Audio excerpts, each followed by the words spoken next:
আমরা কেন্দ্র টু নেত্রকোনা কিশোরগঞ্জ গাড়ি চালাই 100 টাকার গ্যাস বলে আমরা কেন্দ্র পর্যন্ত আমরা হাফ ডাউন করতে পারি। কেন্দ্র পর্যন্ত আমরা হাফ ডাউন করে চলে না। আমরা যাত্রীর কাছে 20 টাকা 10 টাকা বেশি নিলে যাত্রী আমরা ড্রাইভারের অপমান করে হেলসমানি করে। আমরা চলার কোনো উপায়ই নাই। আমরা এখন এলপি পড়তাছি, এলপি ভরেও আমরা কুলাইতে পারি না, যাত্রীরা হেলসমানি করে। বোতলের দাম মনে হয় 1800 1900 টাকা একটা বোতলের দাম। আমরা এই গ্যাস পরিয়া 2000 টাকা আমরা ইনকাম করতে পারি না, মালিক দিতে পারি না, আমরা পোলাপানের খরচ চালাইতে পারি না, পকেট খরচ চালাইতে পারি না। আমাদের বিরাট অসম্ভব হইতাছে। এর মতন যন্ত্রণা ভবিষ্যতে আর আমরা দেখি না। 15 দিন যাবত গ্যাস আমরা পাই না।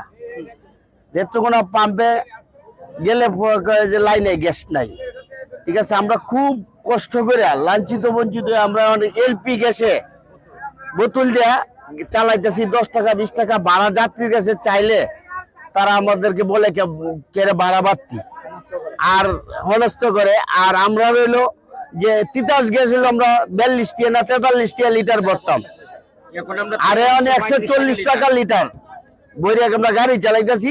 তো যাত্রীরা আমাদেরকে অনেক হস্তনস্ত করতেছে এবং কথার সম্মুখীন হইতে হয় তাদের কাছ থেকে। গালিগালাজ আমাদের খরচ সমান আর কি। এই প্লেটে বাতে আমরা কিস্তি গাড়ি লইয়ে ট্যাক্সি, আমরা সকল গাড়ি কিস্তি আনছি, আমরা কিস্তি করতে দিই।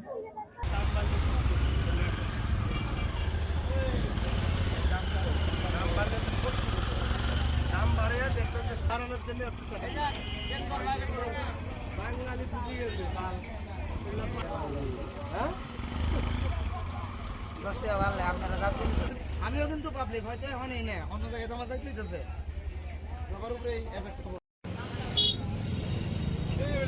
আমরা পক্ষে আইছি, আমরা পক্ষে জানা বলবো না বাসায় করলে উপরে সবটি বাড়বো আর কি।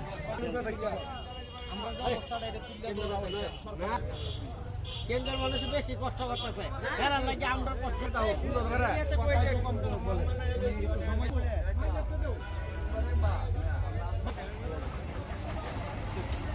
সপ্তাহ না হতাছে আমরা কিছু লিখে দিই, এরা কি করবে, কি কোন রাস্তায় যাইবো ওনারা।